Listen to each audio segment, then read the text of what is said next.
आज का हमारा पहला प्रश्न है, विश्व की प्रथम मनोवैज्ञानिक प्रयोगशाला कब स्थापित हुई थी? प्रथम मनोवैज्ञानिक प्रयोगशाला कब स्थापित हुई? 1879 में, 1900 में, 1730 में, 1500 में। इसका सही आंसर क्या होगा?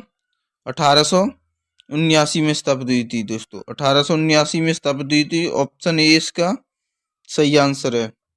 दोस्तों, पहली प्रयोगशाला कहाँ स्थापित की गई थी दोस्तों? ये स्थापित की गई थी दोस्त साथियों जर्मनी में। कहाँ? जर्मनी में। जर्मनी के लिपजिंग शहर में साथियों। किसने स्थापित की गई थी? विलियम वुंट द्वारा। विलियम वुंट द्वारा इसकी स्थापना की गई थी। चलते हैं अगले प्रश्न की ओर। अगला प्रश्न है हमारा क्या है? अगला प्रश्न है, विकास की कौन सी अवस्था में नार्सिज्म का गुण अत्यंत प्रबल होता है दोस्तों? कौन सी अवस्था में नार्सिज्म का गुण होता है? किशोरावस्था, बाल्यावस्था, शैशवावस्था, इनमें से कोई नहीं। इसका सही आंसर क्या होगा?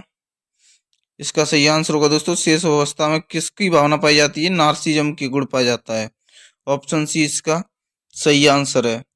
चलते हैं अगले प्रश्न की ओर। अगला प्रश्न है हमारा,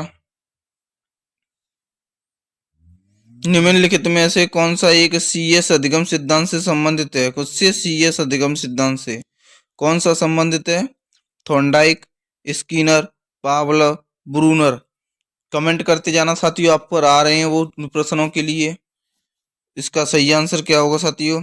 इसका सही आंसर होगा दोस्तों पावलव। पावलव इसका सही आंसर है। ऑप्शन सी इसका सही आंसर है।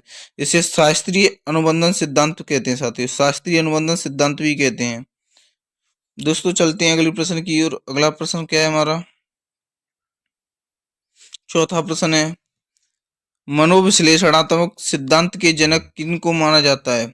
मनोविश्लेषणात्मक सिद्धांत है, उसका जनक किसको माना जाता है? जीन पियाजे को हलबर्ग को, सिगमंड फ्रायड को, वाइगोस्की को। इसका सही आंसर क्या होगा? इसका सही आंसर क्या साथियों? इसका सही आंसर होगा दोस्तों, सिगमंड फ्रायड को माना जाता है। किसका जनक माना जाता है? मनोविश्लेषणवाद का सिद्धांत का जनक माना जाता है। ऑप्शन सी इसका सही आंसर है। चलते हैं अगले प्रश्न की ओर। अगला प्रश्न है हमारा, अगला प्रश्न है साथियों, मैस्लो के अभिप्रेरणा सिद्धांत को क्या कहा जाता है? मैस्लो ने जो अभिप्रेरणा सिद्धांत दिया उसको क्या कहा जाता है? आवश्यकता का पदानुक्रम सिद्धांत, शारीरिक सिद्धांत, दृढ़ इच्छा शक्ति का सिद्धांत, अंतर्निरोध सिद्धांत। इसका सही आंसर क्या होगा? इसका सही आंसर क्या साथियों? इसका सही आंसर होगा जो आवश्यकता का पदानुक्रम सिद्धांत। क्या कहा जाता है? आवश्यकता का पदानुक्रम सिद्धांत कहा जाता है। ऑप्शन ए इसका सही आंसर है दोस्तों।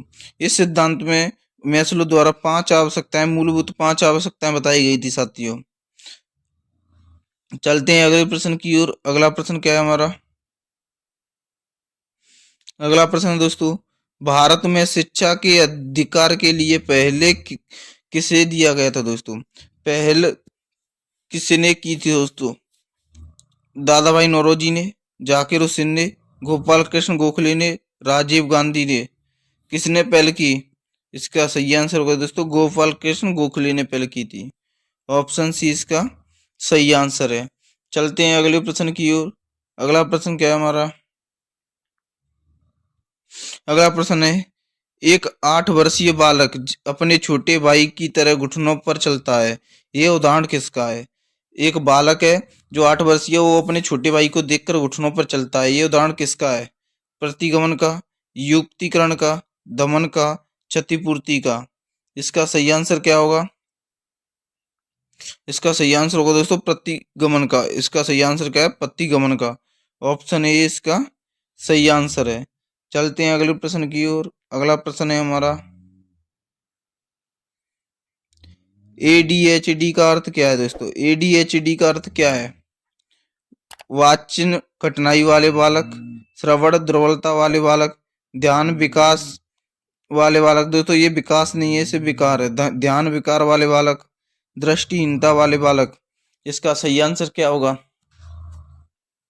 इसका सही आंसर होगा दोस्तों, ध्यान विकार वाले बालक हैं वो क्या है? ADHD का अर्थ है ध्यान विकार वाले बालक। ऑप्शन सी इसका सही आंसर है।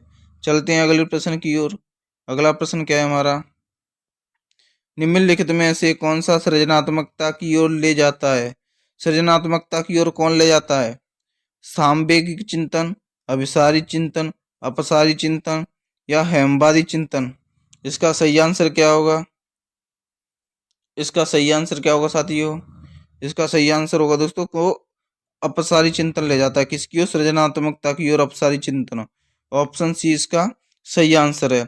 दोस्तों कमेंट करके बताना कि प्रतिभाशाली बालकों में किस प्रकार का चिंतन पाया जाता है।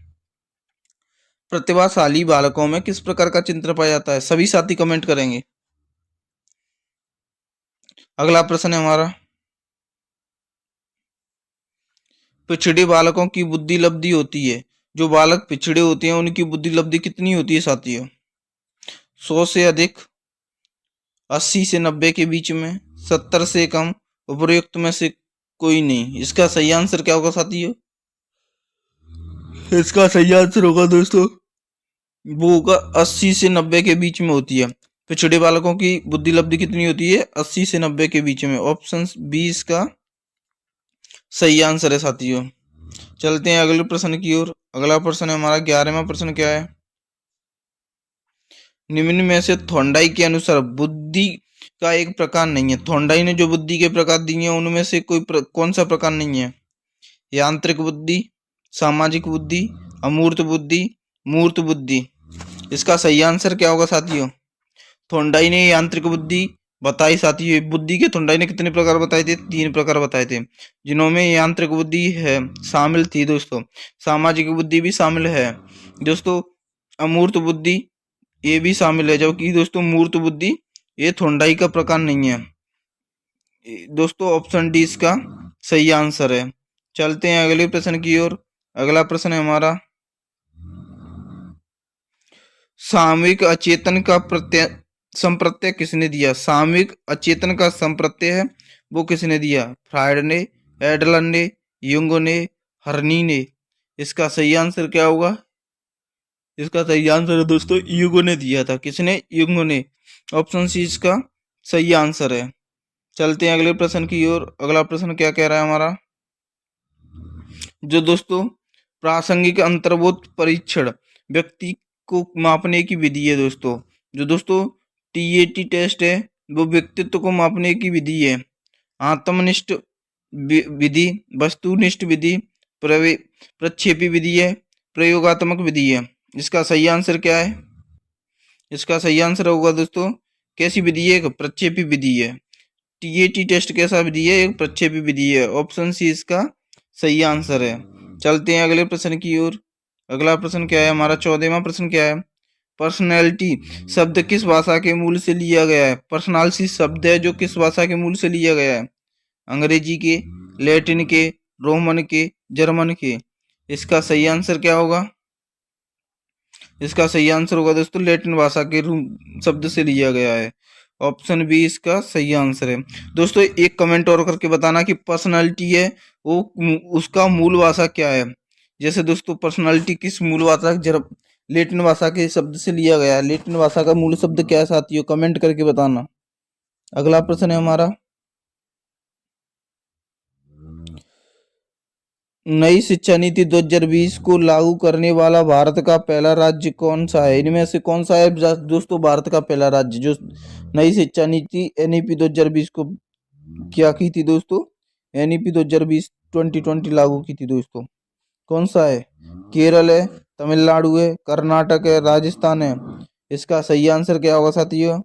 इसका सही आंसर है कर्नाटक। ऑप्शन सी इसका सही आंसर है। दोस्तों वीडियो कैसी लग रही है तो लाइक शेयर जरूर करना, कमेंट करके बताना कि आपके कितने % सही हुए। मिलते हैं तब तक के लिए। जय हिंद, जय भारत। और मेरे चैनल पर जो साथी पहली बार आए